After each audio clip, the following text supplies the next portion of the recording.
you know the move. You're looking at a mattress. Good reviews, good price, but then you see it. The Pro version. Same brand, same coil structure, almost same mattress, but somehow $280 more. Brooklyn does this with their CopperFlex hybrid mattress. The standard model comes in at $652 in a queen, and we reviewed it as one of our best value mattresses of the year. The Pro model, which is this bed right here, by the way, comes in at $932 and promises to be better. But we're a little suspicious. Here's the thing, the differences at first seem pretty negligible. You get a 1/2 inch more pressure relieving material in the quilting layer, you get a cooling cover, and you get a little bit of a boost in their transition layer. Same coils underneath, same memory foam, same mattress? Not entirely. And we're gonna tell you exactly why right now. Hi, my name is Ethan. Welcome back to Sleepline, and in today's video, we're gonna be reviewing this mattress right here, the CopperFlex Pro Hybrid, and comparing and contrasting it to its little brother, the CopperFlex Hybrid, which was one of our favorite mattresses of 2025. We're gonna break this mattress down across 5 distinct categories and let you know if it's actually worth that $280 upgrade that Brooklyn is asking for. And by the way, if you haven't been here before, unlike other review channels, we're not gonna give you any BS. We're gonna give you the honest truth because we know you're here to make a decision, not hear a commercial. Anyway, let's get into the first category, with that being comfort. It's no secret that we really like the baseline hybrid model in terms of comfort. We found that it struck the right balance of being comfortable for the widest array of sleepers. It wasn't so soft that it was hurting stomach sleepers and back sleepers, and it wasn't so firm that side sleepers would pop right off of it. In our review of the base model, we gave comfort an 8.5. So how does the Pro model compare? Well, let's start by what actually changed between these models and what didn't. First of all, you get a Glaciotex cooling cover here. Beneath that, you do have, like we talked about, a 1/2 inch of quilting, and that does make a notable difference for a lot of side sleepers. You see, side sleepers need more pressure relief compared to stomach or back sleepers, and the reason being is that when you are on your side, most of your weight is getting pushed in from your shoulders and your hips. If you don't have enough pressure relief, you're gonna toss and turn all night long, and that was a small concern that we had with the baseline CopperFlex Hybrid.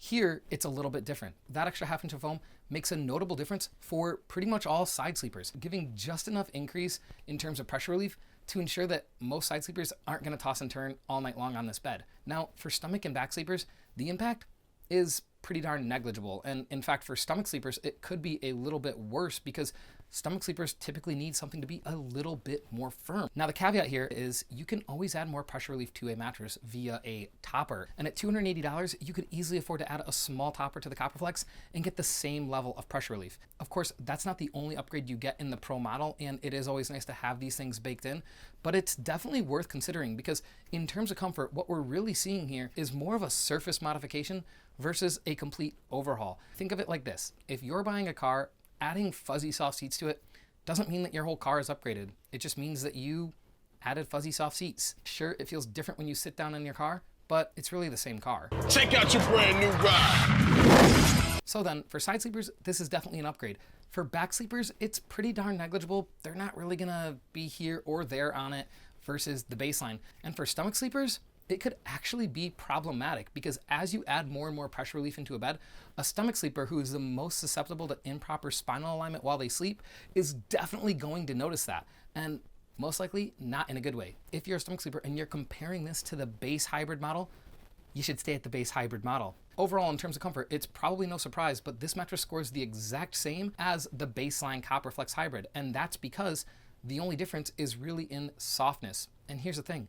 Softness isn't an upgrade, it's a preference. Next up, motion isolation. Brooklyn Bedding claims that the Pro model has enhanced motion isolation. Let's fact check that, starting at the base. The Pro model comes with a 1/4 inch of hyperdense foam at the bottom. That's really more just so your mattress doesn't flop around when you move it. It has pretty much no impact on motion isolation.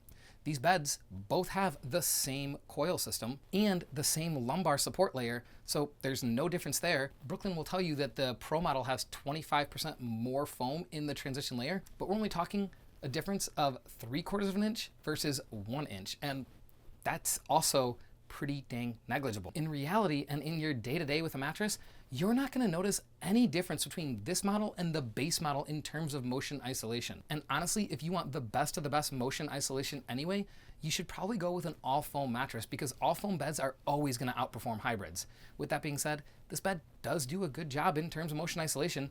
You can see me flopping in here, flopping out, and you're not seeing much movement with the bowling ball. And because of that, we give it an 8 out of 10. And that brings us to edge support. So here's the thing people don't really talk about too much. If you are sleeping in a mattress with a partner, edge support is probably the most important category in a bed, because if a bed has horrible edge support, everything else gets worse. How, you're probably wondering? Well, if a bed has really bad edge support, you're gonna have to scoot in closer and closer to the center. And that also means that your partner is gonna be doing the same thing. Because of that, the separation between the two of you is reduced, meaning you're gonna feel all their movement more, heat buildup is going to increase, and overall, you're just gonna be pulled more and more into the center of the mattress. And I don't know about you, I don't wanna cuddle the entire time I'm sleeping, at least not every night. Lois, you in the bathroom? This is a thing that no one's gonna tell you. It actually does worse than the base model. Why? Well, it's really quite simple. There's more material in the comfort layer of this mattress. That extra half inch of quilting that helps out our side sleeping friends actually has a negative impact in terms of edge support for everybody. The fact that these mattresses have the same coil system and really the same guts tells you everything that you need to know in terms of edge support compared to the base model. By the way, we were actually really impressed with the base model and we gave it an 8.5 in this category. That extra half inch, while sounding small, in the Pro does make a big difference. And you can see here how much the mattress is bowing when I'm sitting in it, how close I get to the edge before I start sliding off. There's a difference, and it's not super small either. Now, in terms of edge support compared to any other mattress that you might find on the market, the Pro is passable for sure, but if I'm paying to upgrade my mattress, it better be better in almost every category. And here, it's actually worse. Now, it's not terrible. It's not like, oh man, you guys are gonna be sleeping on top of each other, but it is notable. And because of that, we give edge support a 7.5 out of 10. And that brings us to the other big reason Brooklyn says that you should upgrade, and that is temperature regulation. And now it's time to expose the Glaciotex cooling cover for what it is. A 5-minute gimmick. Yes, it feels pretty dang cool when you touch on it, and it feels really, really nice when you first lay on it. But after just 5 minutes, that cooling cover gets saturated with your body's heat, and until you get off or move to a different part of the mattress, it's done doing its job. And now you don't have anything cooling you down. Yes, there's some value to be had in that initial cooling, soothing feel, but at $280, you really have to ask yourself, is this worth it? Because over 8 hours, it's not going to make any kind of difference. Now, let's talk a little bit more about the CopperFlex layer of foam. It's memory foam. Memory foam is memory foam is memory foam. We're talking about a memory foam that's a closed cell structure, and the added material that they're putting into the bed is simply not sufficient enough to have a notable impact in terms of cooling versus a standard memory foam. It's marketing, people. That's how it is, not just for Brooklyn, by the way, but for literally every single mattress manufacturer out there. In fact, we've done a whole expose on the cooling gimmick of the mattress industry, and you can find it linked right here or here or here, wherever the editors are gonna put it. I don't know. The big takeaway here is that the memory foam being infused with copper is not gonna have an impact in terms of temperature regulation. The truth is, memory foam inherently traps heat. It is a closed cell foam. And what that means is when you lay on it, it compresses until you've compressed it to a state of equilibrium with your body. And once all that foam is compressed, heat just builds and builds and builds right there. Now that's in opposition to a open cell foam, which is your typical standard foam and is in fact the foam that will make a difference here in this mattress because the quilting layer here is open cell.